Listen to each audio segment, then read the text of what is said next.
and welcome to the College of Commissioner Science section on Scouting Today, a look at the organization. My name is Rich Evans. I'm currently an Assistant Council Commissioner, but have held many positions over my 47 years in Scouting. The purpose of this training is to give Scouters a look at how a Scouting unit is organized, its different elements, and the roles of those elements.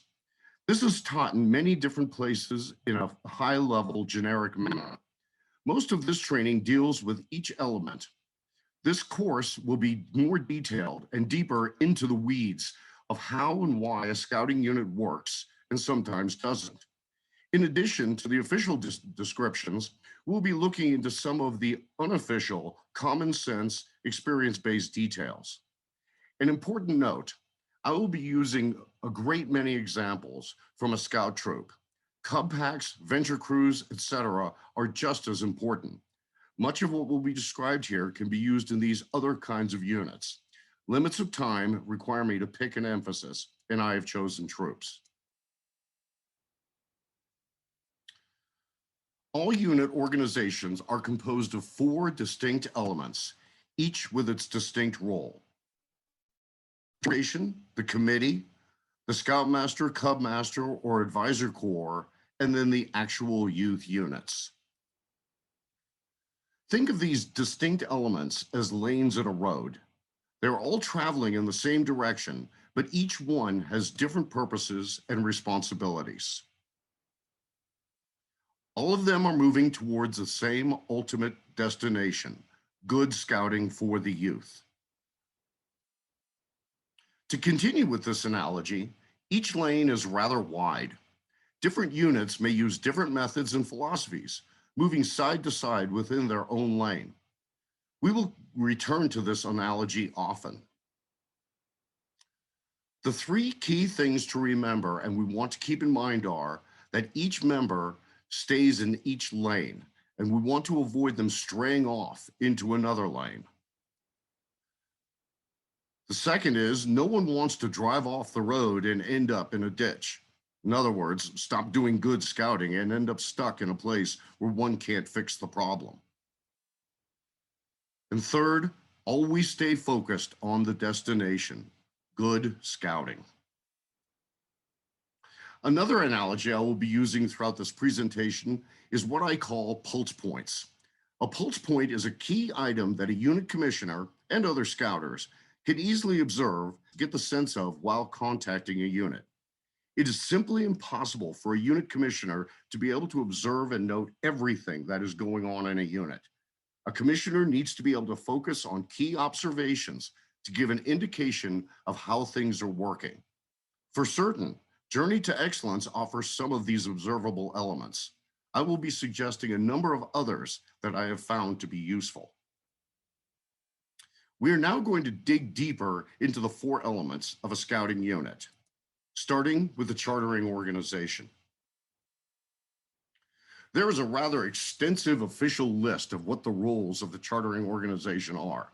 I will not be spending much time talking about these. Instead, I'm going to allay a few misconceptions and focus on some of the key aspects of the chartering organization. Like many organizations, Scouts BSA has a hierarchy, beginning with the chartering organizations. We go to districts, and the hierarchy continues all the way up to national. Hierarchies are common in United States culture. Much of the time, when we see a hierarchy, we assume that there is some sort of authority involved. This is not correct. With very few exceptions, the hierarchy above that of the chartering organization imposes almost no authority.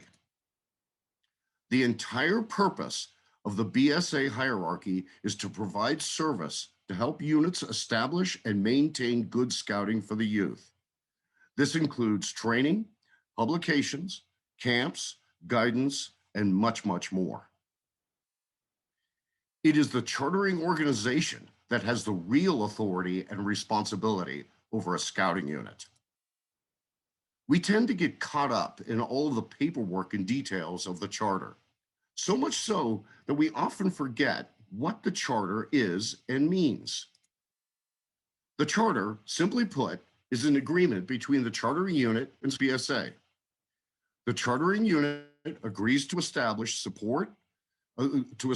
and support scouting units according to the rules and principles of scouting. And BSA agrees to provide service to these units in achieving these goals. The key member of the chartered organization is the chartered organization representative, commonly referred to as the COR.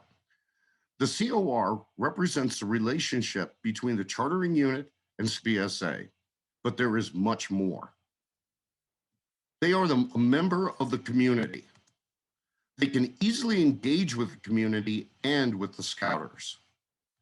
They can help resolve disputes, and they can act quickly to resolve any issues. The key to success for the COR and for the scouting unit in general is engagement. The COR must be engaged with and aware of what is going on. The simple truth is that in a well-organized scouting unit, the COR really doesn't do a great deal on a day-to-day basis.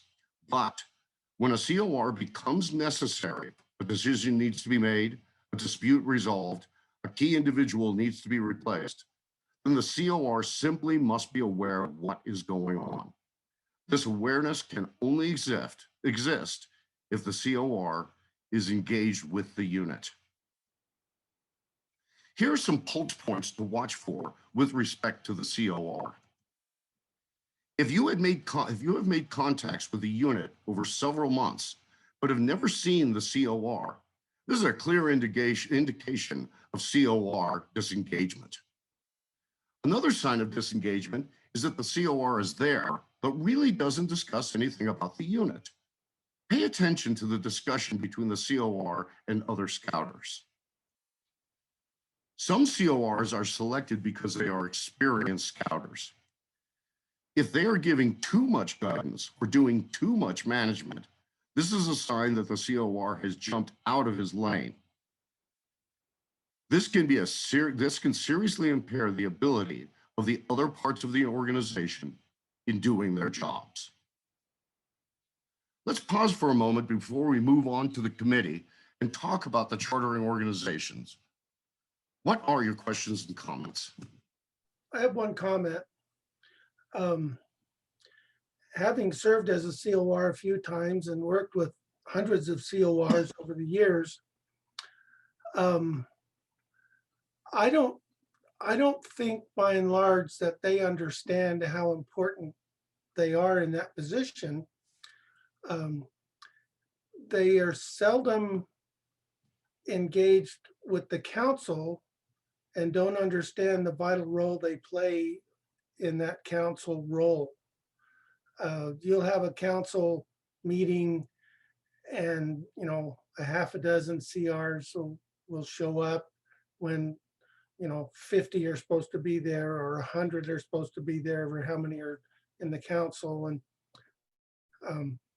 I just think it's important that when we are engaged with chartered representatives, that we emphasize their important role at the council level as well as the unit level. Absolutely, I totally agree. I'll actually be talking a bit, mostly the COR I'll be talking about with respect to the organization. But yes, they are the connection between Scouts, BSA, and most especially the council, and the scouting organization itself. And engagement is very, very important.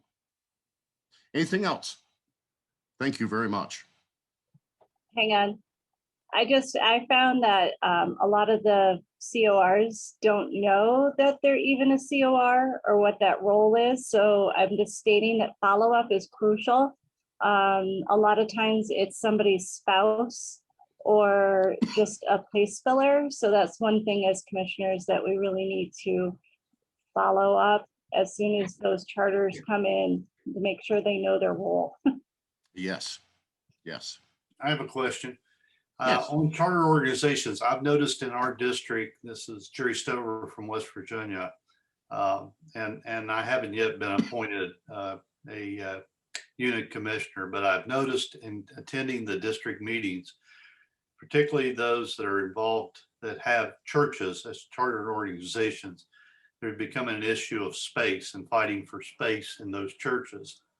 Because unfortunately, we're not seeing that scouting is increasing the church roles. So what I would call the return on investment for the charter organization is diminishing because the fact we're competing with daycare or their support of Alcoholics Anonymous or whatever. Is any other group seeing that dynamic? Yes.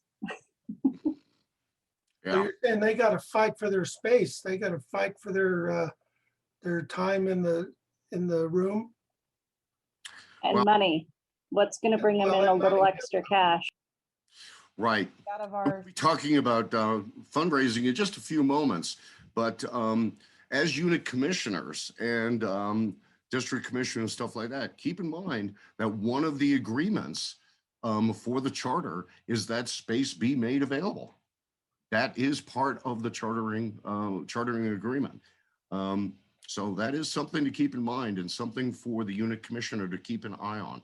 Our charter organization is the United Methodist Church, is to get my fellow congregation people to realize that maybe church is going to look different in the future.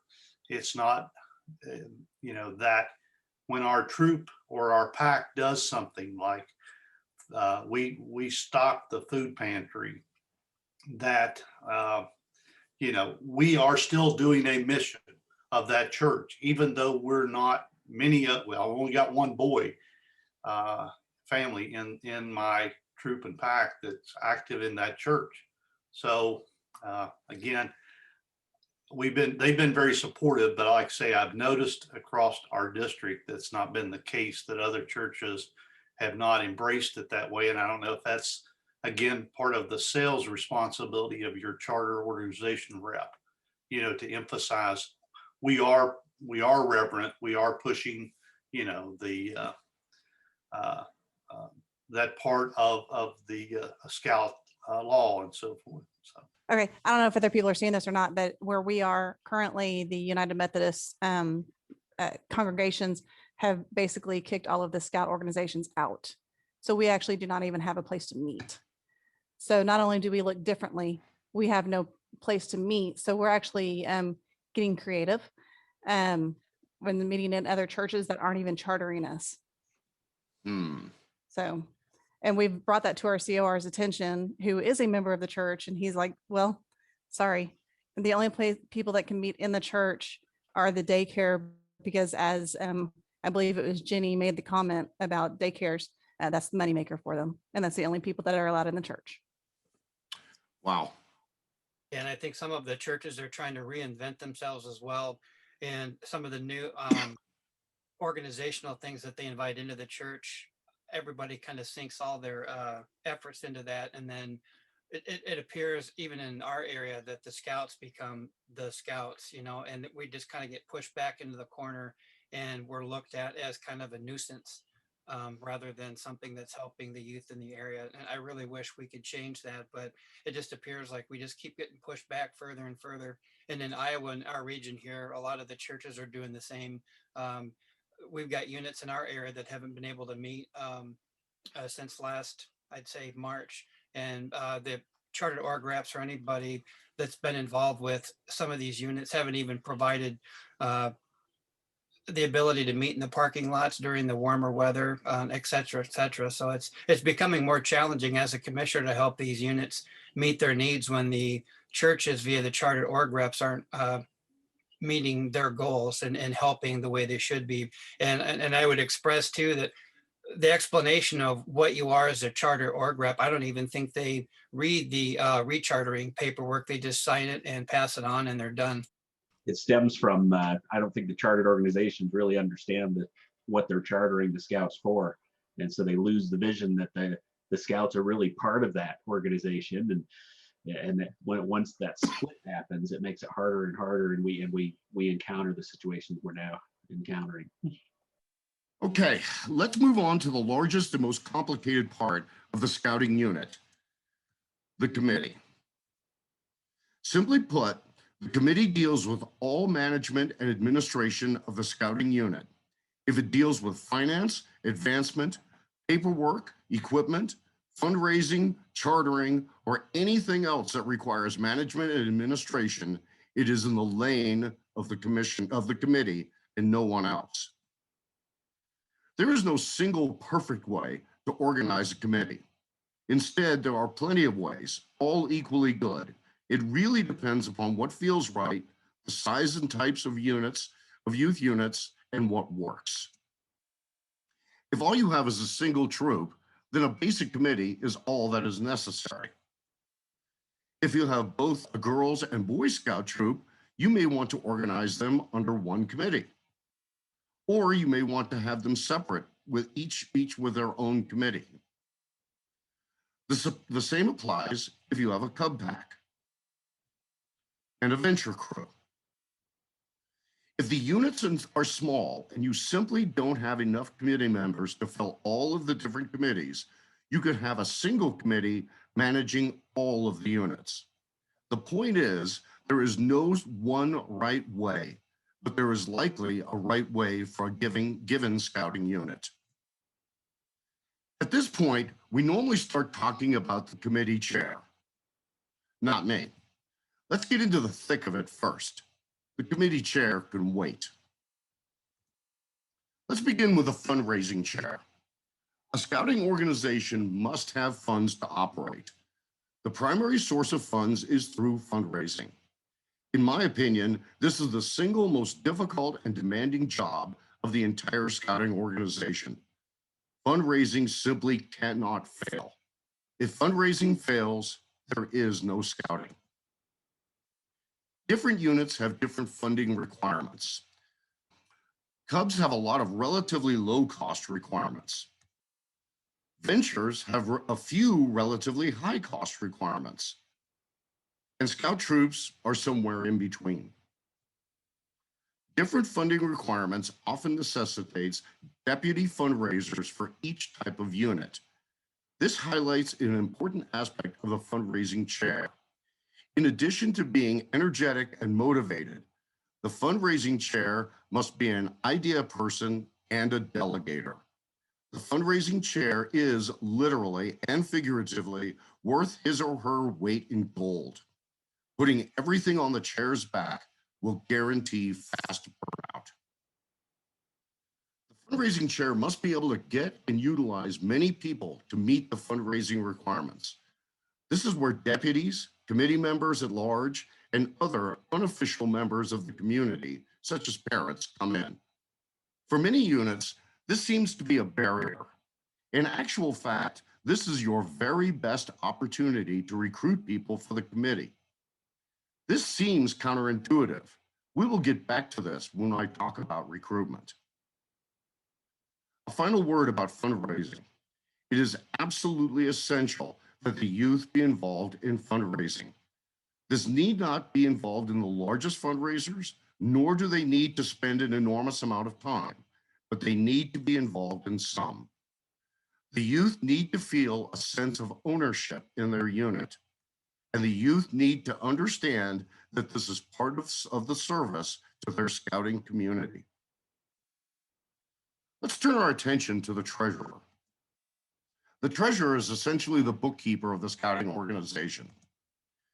If there are different kinds of units in the organization, then separate books ought to be maintained. The treasurer keeps the fundraising chair informed of future needs.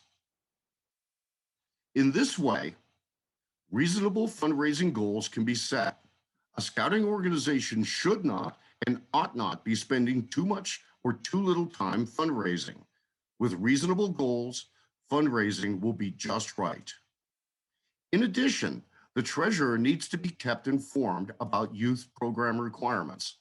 More than once as a Scoutmaster, I was informed by the treasurer that I needed to find a more frugal way to meet my program requirements. Another very important requirement is to find and train a deputy treasurer. I keep mentioning deputies, but I haven't really explained them.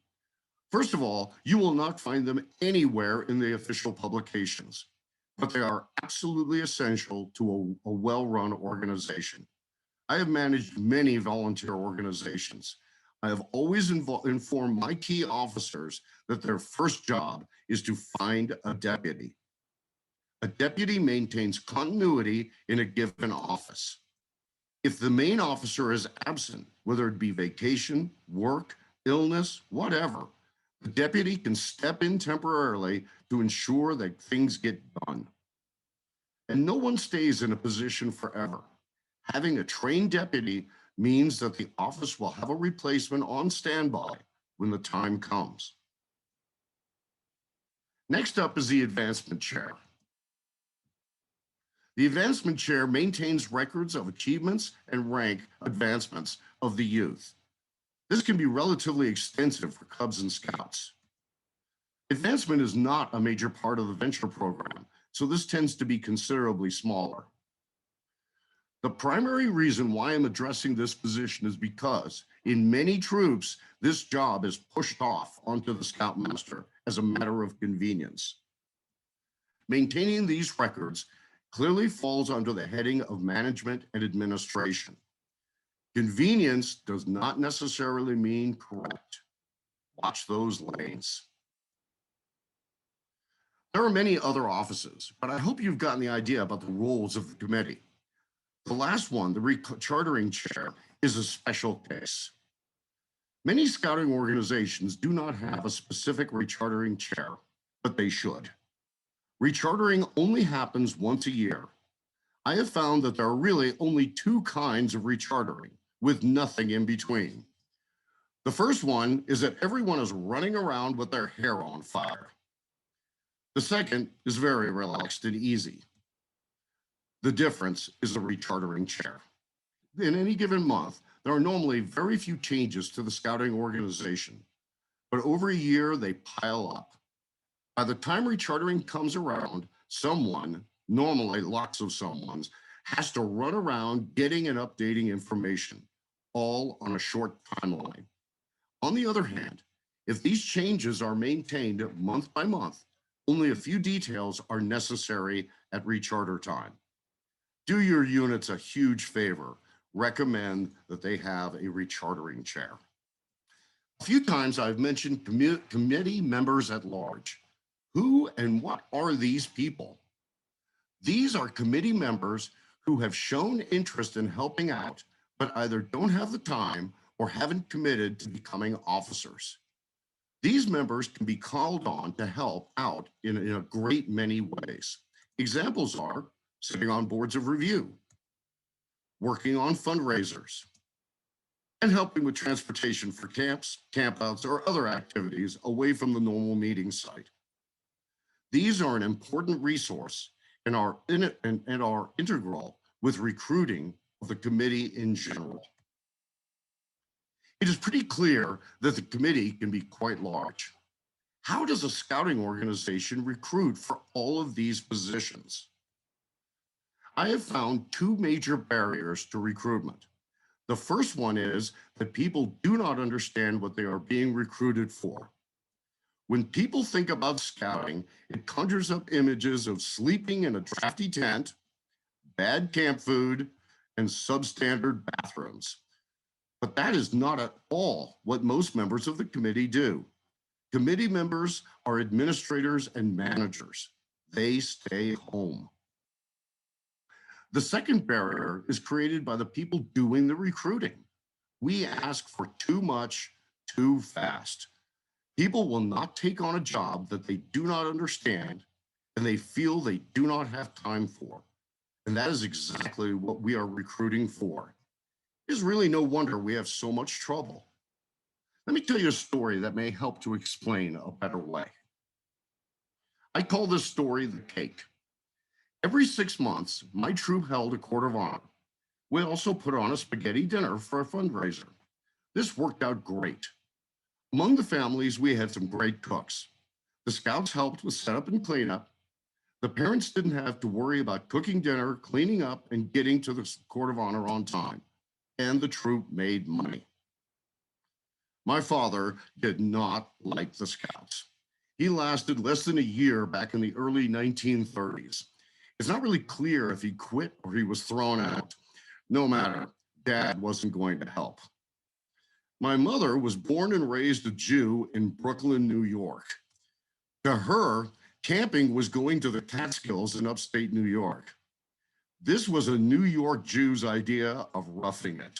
I am not exaggerating. Mom just didn't get it.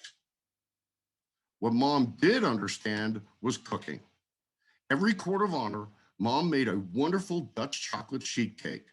She would decorate it with the Scout symbol. Everyone loved that cake. Mom did this for years, twice a year. This was the limit of help that my parents provided to my scouting organization. But it was valued, it was valuable, and it was appreciated. This little story gives us an insight into how to recruit. Instead of trying to recruit people to do a big, ongoing, time-consuming job, recruit for something small, something of short duration with a clear goal, like baking a cake, making a salad, helping to set up a booth, driving the Scouts to a trailhead. It is pretty easy to recruit people for these kinds of things. To be honest, it is pretty difficult for people to say no. The majority of these folks will only do this much. You can ask them to help occasionally, and that's about it. The important thing is that they are valued and appreciated. Then something interesting begins to happen. A small subset of this group actually enjoys helping out, and they say so. They start asking what more they can do. These become your committee at large. They can be called upon for service more regularly because they have asked for it. They can sit on boards of review, help with special projects, and work with the fundraising chair. Remember what I said when I said that the fundraising was actually a recruitment opportunity? Fundraising is not a huge job. It is dozens of small jobs, perfect for these two groups of people. Then it happens again. The next group becomes your deputies, learning the specific officers' positions. Then it happens again. These people become your officers. Here are some key features to this method of recruitment. The scouting organization does not filter out who will be dedicated, reliable, and knowledgeable. They filter themselves. By constantly reaching out to people for small, quick, easy tasks, the scouting organization is constantly replenishing their volunteers at all levels. Continuity is maintained. The key player in this recruitment strategy is the chartered organization representative. The COR is a member of the community, oftentimes respected. This is a very important part of what I refer to as COR engagement. And the key quality of this strategy is that everyone is valued and appreciated, regardless of their level of involvement. I have used this recruitment method for many, many years, and it works. I did say that I would get back to the committee chair. Now that we have some context about the committee, we can focus here. The basic role of the chair is to manage the committee. Thousands of books have been written on management. Not to disparage all of those authors, but in my opinion, management comes down to two rules. First, surround yourself with good people and let them do their jobs. Second, management is 10% issuing guidance and 90% following up. We have all had managers. If you think about it, the good ones follow these rules. The ineffective ones break one or both of them. It is difficult to find a good chair. One of the biggest barriers is that we as a culture tend to put good workers into management jobs. Workers are doers. They like doing things, not delegating things. A chair is a delegator.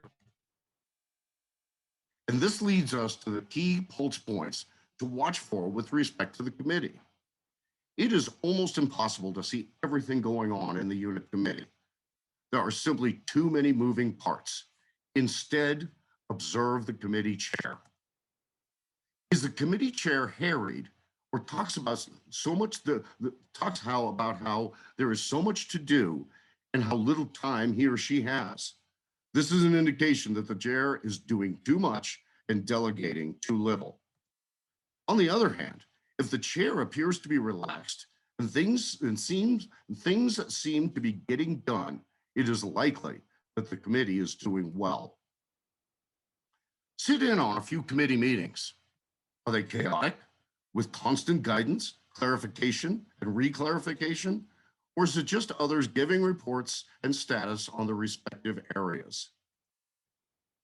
During a unit meeting, ask to have 30 minutes to chat with the chair. Make sure the topics are meaningful, such as the annual plan. How often does the chair get interrupted? If the unit cannot function for 30 minutes without the chair, the committee likely has a problem. These are indicators of well-managed committees or committees that may need some help and guidance. Remember that the indicator may not be the issue. The indicator just points to a potential issue. Let's pause for a moment before we move on to the Scoutmaster, Cubmaster, and Venture Advisor and talk about the committee. What are your questions and comments? I think we all understand that a committee is what keeps a scout unit going. If you've got a good, strong committee, you can have a Scoutmaster come and go.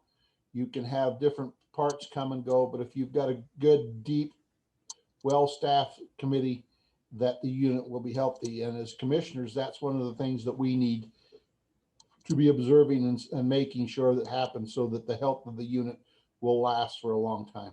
I especially liked your presentation about how the committee draws and lets people self-select.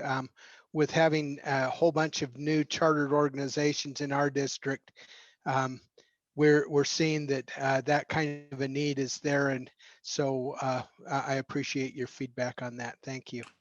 Yeah, you're quite welcome. Now keep in mind, especially with the new unit, I mean, actually wrote something about new units in on the council website. This is part of really the 3-year generation of how you get the scouting organization going. This is not going to happen overnight, obviously, but it will work.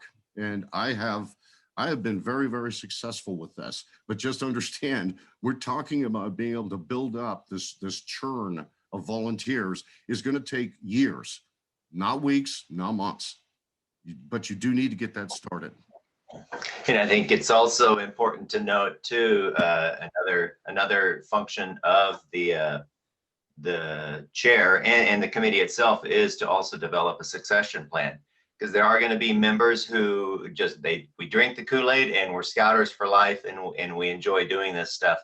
There are others that are probably just there just with their youth. And they'll support scouting as long as their youth are in scouting, but eventually they'll move on. So it's important to also make sure you have a good succession plan in place. And that's where the whole deputy idea comes from. And that's what that's really for. We're going to actually talk about that a little bit more, which gives me my lead in to our next section. We are now going to turn our attention to the Scoutmaster, Cubmaster, and Advisor Corps. I'm sure that you've noticed that I keep using the term Corps. You will not find this in any official literature. It is a term I use, especially when I'm working as a unit commissioner. Far too much emphasis, responsibility, and effort is placed squarely on the backs of the Cubmasters, Scoutmasters, and advisors.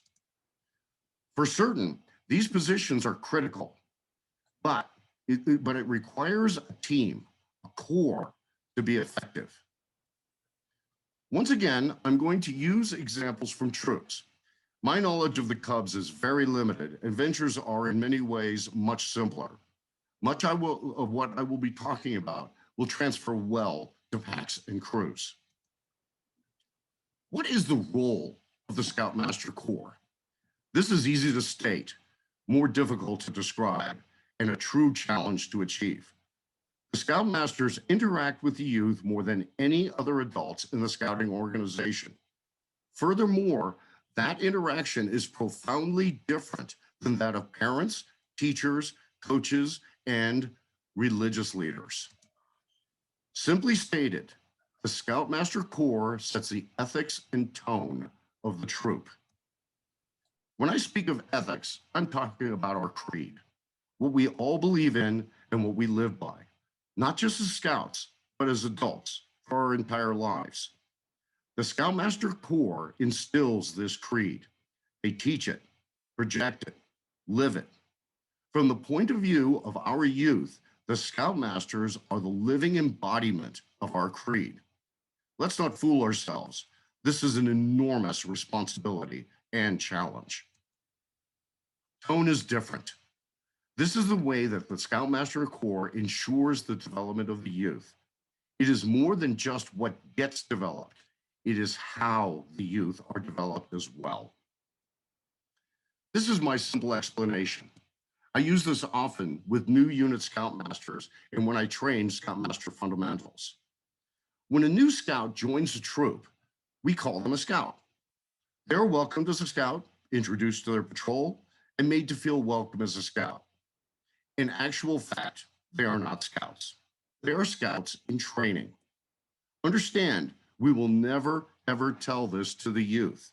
But really, how can they be Scouts yet? For certain, Cubs who have earned their arrow of light are quite far along. Even so, there's still much to learn, especially for those new Scouts who are not a member of a Cub program. They certainly haven't met the requirements listed in the Scout handbook. They know nothing about the patrol method. They may not even know how to use a compass, start a fire, or pitch a tent. Over time, these skills are developed. Our creed is learned, and the Scout begins to live by it. The Scout achieves the rank of first class. The Scout is now a Scout in fact. Scouts BSA has always stated that success for a Scout is attaining the rank of first class. Now you know why. When a Scout attains first class, he or she stops being a Scout in training and becomes a leader in training. When a Scout attains the Eagle Award, they are leaders in fact. The Scout has demonstrated true leadership by developing, planning, executing, and reviewing the Eagle Project. This is why so much emphasis is placed on the Eagle Project. With this in mind, I hope you can begin to see what the tone of the troop is and how important it is. It is not just the fact that the Scouts meet the requirements. It is how they meet these requirements. Did the Scouts actually learn and grow, or did they just check off boxes? The Scoutmaster Corps sets the tone that answers these questions. Another story. I call this one the log. One weekend, while I was a Scoutmaster, the troop was out on a normal campout. It was a Saturday, and the Scouts were involved in Scout skill training. The senior patrol leader, Ian Mulholland, and I were doing exactly what the Scoutmaster and senior patrol leader should be doing, sitting on a downed log, watching the troop, and making sure that good scouting was happening. Ian looked over and said, "Mr. Evans, can I ask you a question?" "Of course, Ian," I replied. "How can I help you?" "When you talk to me and the other Scouts, you talk differently than when you talk to other adults. Why?" I knew what Ian was asking, but I wanted to be sure. "I would like to understand your question," I said. "Can you describe what you mean?" "When you talk to us, you talk like us. When you talk to the adults, you talk like an adult." I gathered my thoughts for a moment, then gave him this answer. "Ian, you don't really know me very well outside of the Scouts. You don't know that I'm pretty well educated, but I can't talk to you like that. It wouldn't be right or fair for me to make some sort of a reference to a 16th century French philosopher and expect you to understand. Most of the adults you interact with are your parents or teachers or coaches. They are telling you what to do. That won't work for you and me. I don't want to talk at you. I need to communicate with you. This is a simple example of setting the tone for the Scoutmaster Corps and for the troop. This is more than just how we relate to the Scouts. It is the mindset of the Scoutmaster Corps. Tone. The Scoutmaster Corps functions as guides, mentors, and examples. They truly are and must be masters of scouting. It should be pretty obvious that finding the right people to fill the Scoutmaster Corps is challenging. There are two good pieces of news, though. The Scoutmaster Corps is not like the committee. It simply doesn't need to be that big. A small to medium-sized troop can easily get by with a Scoutmaster and a few assistants. Even a larger troop only needs a few more. And a large troop often has a few mature youth in the 17-year-old range that can be junior assistant Scoutmasters. For those of you who have never worked with junior assistant Scoutmasters, they are youth that act as Scoutmasters, camp with the Scoutmaster Patrol, and attend Scoutmaster meetings. Because they are not legal adults, there are restrictions. Even so, they are part of the Scoutmaster Corps. The second piece of good news is that the people suitable for the Scoutmaster Corps have a decidedly different view of camping. By and large, the ones who are excellent candidates for the Scoutmaster Corps can set up a palatial estate, cook a gourmet meal, and even build a bathhouse with a few sticks, some rope, and a saw. Okay, maybe that is a bit much, but you get the idea. These insights will not give you the pool of potential candidates, but they will help you narrow it down. These kinds of people tend to be playful, they can relate to the youth, and they're fun. It is an unfortunate fact that a number of the potential candidates can also be flaky and irresponsible. Clearly, we do not want that. The trick is to glean out from the playful, fun group those groups who are responsible and who have the correct ethics and tone. Not an easy task, but the first step is knowing what to look for. Now you know. It should be obvious by now that the role of the Scoutmaster Corps is huge. Burnout happens. The single most common cause of Scoutmaster burnout is groups getting out of their lanes. All too often, roles of the committee or even the youth are put on the backs of the Scoutmasters. When I was a Scoutmaster, I did not find campsites, transportation for the troop, funds, fundraising opportunities, none of that. Those were committee jobs. My assistants and I had quite enough on our plates. Failure of the scouting unit organization to stay in their lanes is an almost surefire way to create burnout and the sudden, unexpected loss of a Scoutmaster. Speaking of losing a Scoutmaster, this happens. It always happens. No one remains forever. Therefore, replacement must be planned for. Normally and ideally, one of the assistant Scoutmasters is made the Scoutmaster when the time comes. It is not at all unusual to have assistants who enjoy their roles and have no intention or desire to become a Scoutmaster. This is not a problem. So long as that there are some who do intend and desire to take on this role. Just like the deputies for the offices in the committee, replacements, whether temporary or permanent, must be planned. And who is ultimately responsible for ensuring that this plan is in place? By now, this should not be a surprise. The COR is ultimately responsible for ensuring that the ethics, tone, recruitment, retention, and continuity of the Scoutmaster Corps. Engagement of the COR is critical. And this leads us to the key pulse points to watch for with respect to the Scoutmaster Corps. Pretty clearly, if the Scoutmaster is doing committee stuff, that is something to look at. I have found that the best people to observe are the youth themselves, not necessarily the Scoutmasters.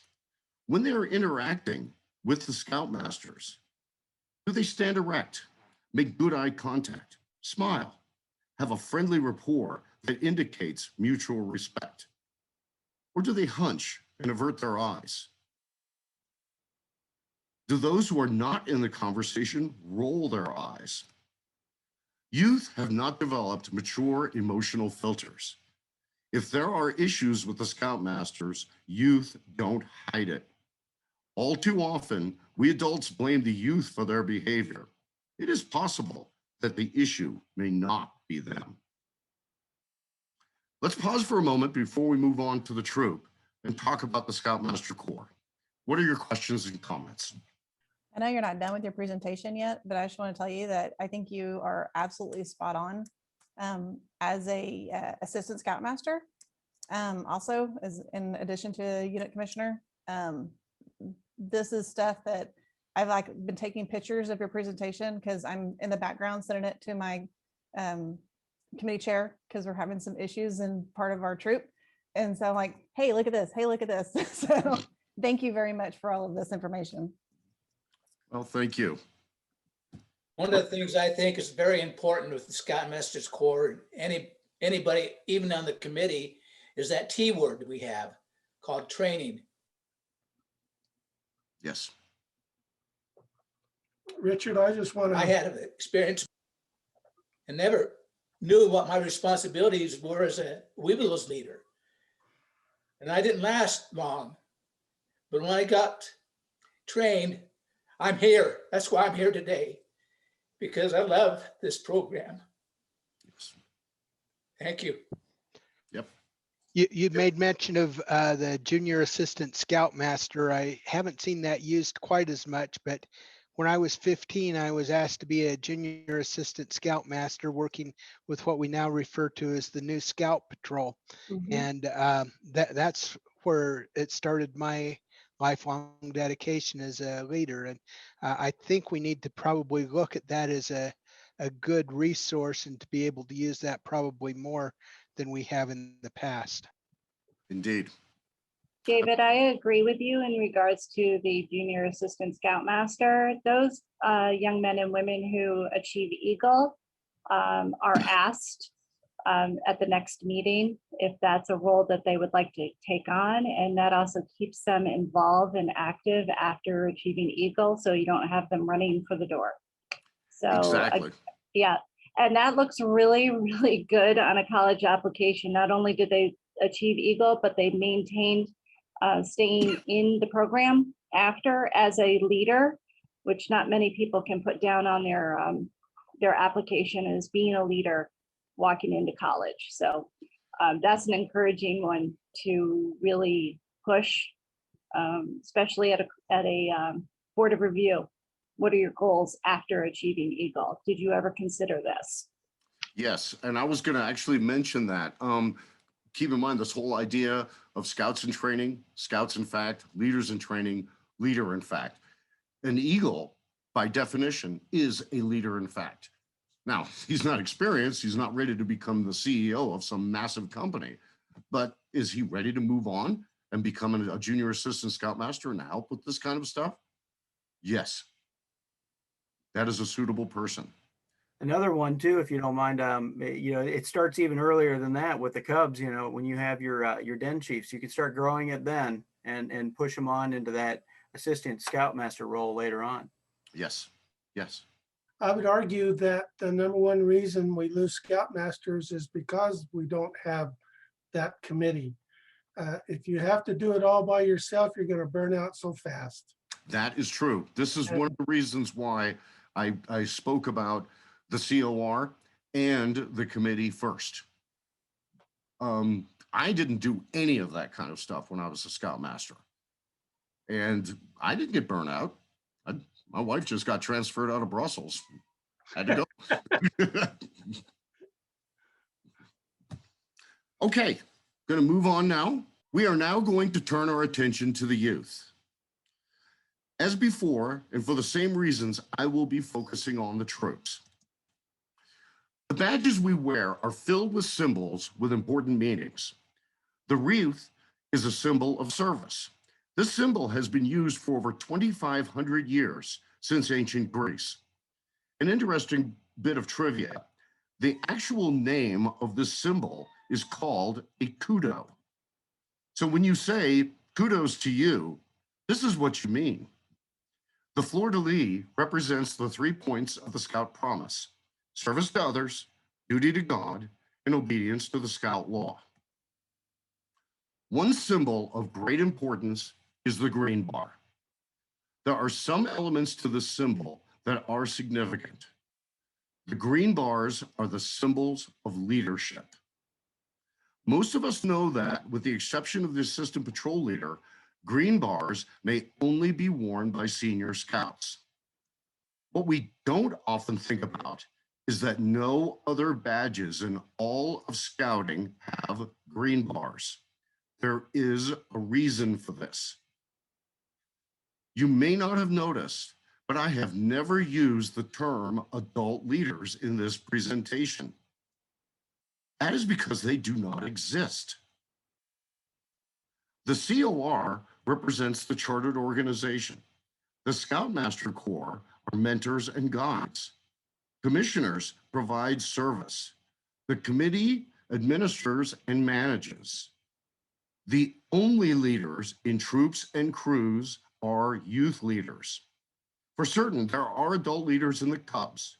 Those youth are not quite ready for leadership training. This was no oversight, nor was this an omission of language. Baden-Powell included this as one of the cornerstones of scouting. The principle of youth leadership is unique to scouting. In sports teams, school youth government, and youth clubs, there are team captains and presidents, but the leadership isn't real. There are always coaches and advisors who have the real authority to make decisions. For certain, the youth are made responsible when things go wrong, but they are never given the real authority to make decisions. Only in scouting do we give the youth true authority and responsibility to be true leaders. This is why we only permit senior scouts to be leaders. They have learned the principles and ethics of scouting. These scouts, in fact, are now ready to be leaders in training, but they are only leaders in training. They will make mistakes. They may get off track. They may even cause problems for themselves and those that they lead. This is why they have mentors and guides to help keep them on track, not leaders. The unwritten but understood rule of scouting is, it is okay for the youth to get into trouble, just not too much trouble. All people learn from their mistakes and unexpected problems. The youth neither need nor want an adult to bail them out every time something goes wrong. For all of the campouts, songs, friendships, and memories, it is this one aspect, leadership, of scouting that is unique.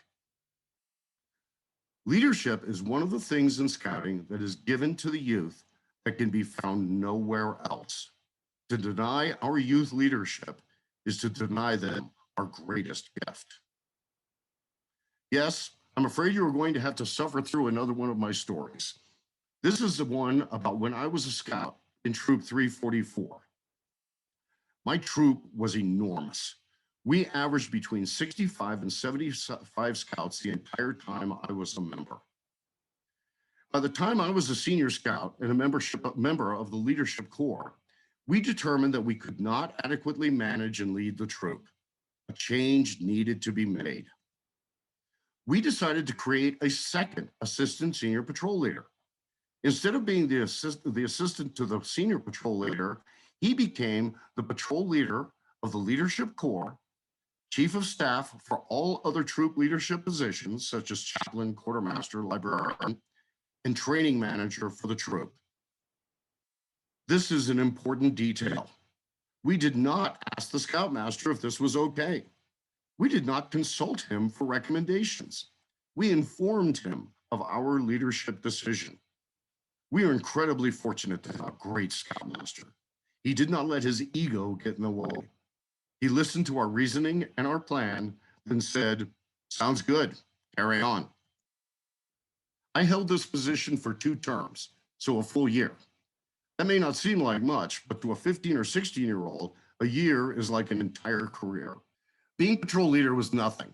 I fully believe that that bunch of guys would have used the patrol method in their sleep. Even chief of staff was pretty minor. The monster was being training manager. I was responsible for all scout training on all campouts, except summer camp, camporees, and Klondikes. I had to find scout trainers to do the training, including those who were not necessarily the best. I needed to train them to be trainers. I had to ensure that they were prepared and would offer quality training. Finally, I had to coordinate with the annual master training plan to ensure that the scouts got what they needed. In short, I was responsible for managing a large portion of the skills necessary for scouts in training. I love this job. It was one of the most important, memorable jobs of my youth. This was a second essential cornerstone of the scouting program. The adults don't train the scouts. They set the ethics and tone. The scouts train each other. It is true that oftentimes youth training may not be ideal. It may even be poor and will need to be repeated. This is part of the development of scouts. It may be convenient and easier for an adult to conduct the training, but convenience is not necessarily correct. At this point, I intended on discussing the unique nature of the new unit. Now I don't have to. The council has given me a soapbox on the commissioner's webpage. It is called Tips from the Campfire. My first article addresses some important ideas regarding new units. I encourage you to take a look. A new article will be appearing quarterly. Yes, that was a shameless plug. And this leads us to the key pulse points to watch for with respect to a scout troop.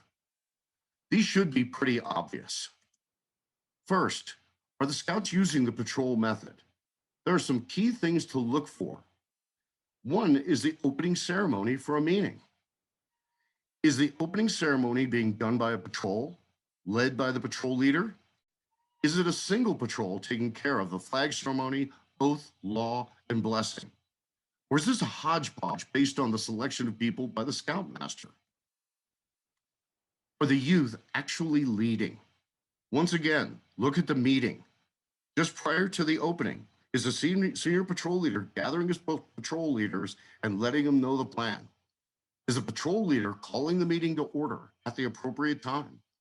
Do the patrol leaders take charge of their patrols? Is the SPL observing and keeping things on track? Or is all of this being taken care of by the Scoutmaster?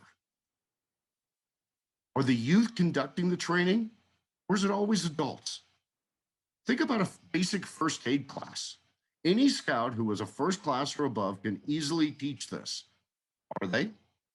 The same goes for map reading, menu planning, packing a backpack. The list is under the requirements for tenderfoot, second class, and first class. Senior scouts can and should be teaching all of this. Before we go on to our final comments and questions, I would like to summarize. We have looked at the 4 distinct parts of a scouting unit organization. Not only have we looked at their roles and responsibilities, we have also looked at their interrelationships. I have often observed that it is just not the individual parts that matter. Links between parts that are critical to a well-functioning organization. It is the unit commissioner who is often the very best person to ensure that these links are present and working well. The unit commissioner is one of the best people to ensure that the different parts of the organization stays in their lanes. This will ensure that no part is getting overloaded, burned out, or neglected.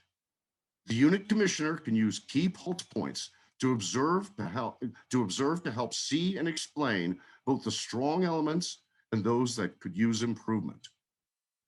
This will aid all the members of the organization to develop plans, set goals, and maintain a strong, thriving scouting unit. The scouting organization will reach its ultimate goal, providing scouting to our youth, developing leaders and citizens with strong moral and ethical fiber and appreciation for diversity, stewardship for our world, and respect for all. It is all about the youth. And that pretty much ends this. And now let me see what my time is. I have a little bit of time. Okay, so if there are any questions or comments, have I overloaded you? Have I bored you? I'd like to make a comment about it. One of the things that scouting has kind of lost sight of, and I think they're coming back to it, but is the mission statement of the Boy Scouts of America. And as leaders or mentors or administrators, whatever our role is, we need to keep that mission statement in front of us. I agree. And I hope that I actually, I used my own words in there, but really that last little bit was exactly from the mission statement. It was basically a restatement. Around our troop on that last point is we have the opportunity to lead the prayer and the pledge allegiance at our town. So our scouts are exposed to the town hall meeting.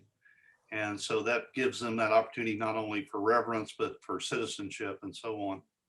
The other question I had is if any of you use any kind of, when you do your leadership minutes with your troops, do you use something like a Covey 7 habits for teenagers? I know that's Covey's a big thing for Philmont and scouts in general.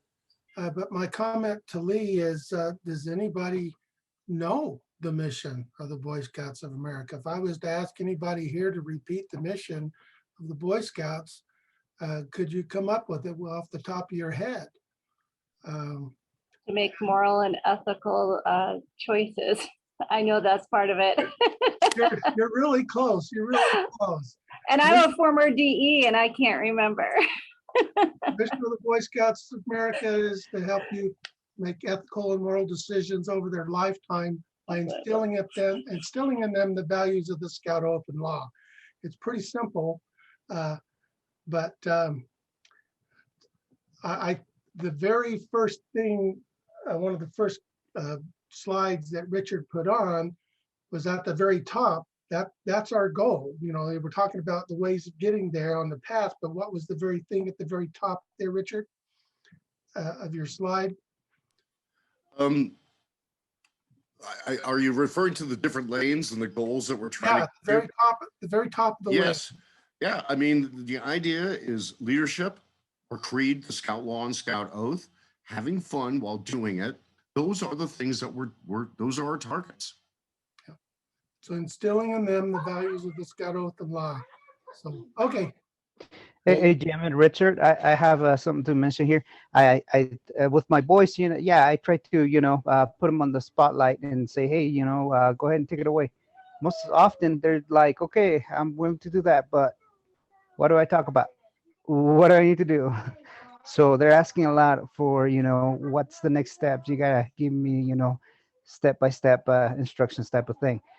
I'm thinking that if these boys, they start getting their feet wet with more training, it could either be the leave no trace, the youth, you know, leadership training, things like that, then they'll be a little bit more proactive with things. And then they'll start to figure it out that, okay, my Scoutmaster is saying that, oh, this is the, I don't know, the service or the goal that we need to address.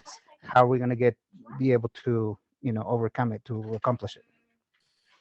Is that a new unit that you have? I do. Yeah, and you know, I could spend half a day. I could probably spend 5 days only dealing with the unique problems that exist with not problems, but the special circumstances that exist for a new unit. It's kind of my specialty. When I'm working with it, I tend to work with new units because their development is considerably different. And like I said, go out to that website, take a look at that, and it might help to gel the thinking, but it is a different approach. It has to be, because the scouts don't know what to do. And they don't know what to teach the scouts in training what to do so that you have that continuity. That's what that whole 3 years is about, is to establish that continuity and understanding what to do, you know, as a scout unit, because the scout unit is different than any other kind of organization that I've ever found in any culture. Yeah, I'm thinking, like, as I mentioned, I think all these other, whether OA leadership or any type of leadership camps that there may be, it makes it so that they're, you know, within their peers, they feel more comfortable speaking out. So that's what I'm really, you know, relying on and trying to push in my unit, because yes, they are so timid. NYLT is outstanding for that. They live and breathe by the patrol method, and they teach a lot of good stuff. So, I mean, that's a great place. Either they have to be first class or above to go, or send your boys there and girls. That is one of the best ways for them to learn. This seems to be an appropriate place to put in a plug for National Youth Leadership Training Camps. It's a camp that essentially sets up a provisional troop and runs it like a troop is supposed to be run. And so the kids that get involved in those actually see the different roles of youth leadership and what the Scoutmaster's role is and so on. It's they just spend a week living the system and learn the different roles of different leadership roles and so on. I completely agree, Lee. NYLT and NAIL also, both leadership training is always good for the youth to learn. But sometimes the problem we have is we have youth that go and they learn those training methods and they come back to a troop and a Scoutmaster who doesn't know how to let them use the things that they learned.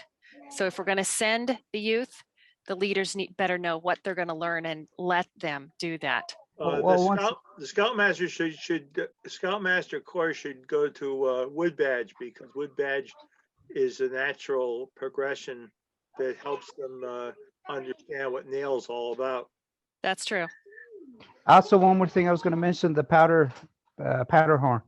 I hear that one's great for older, you know, older youth. Yep, that's true.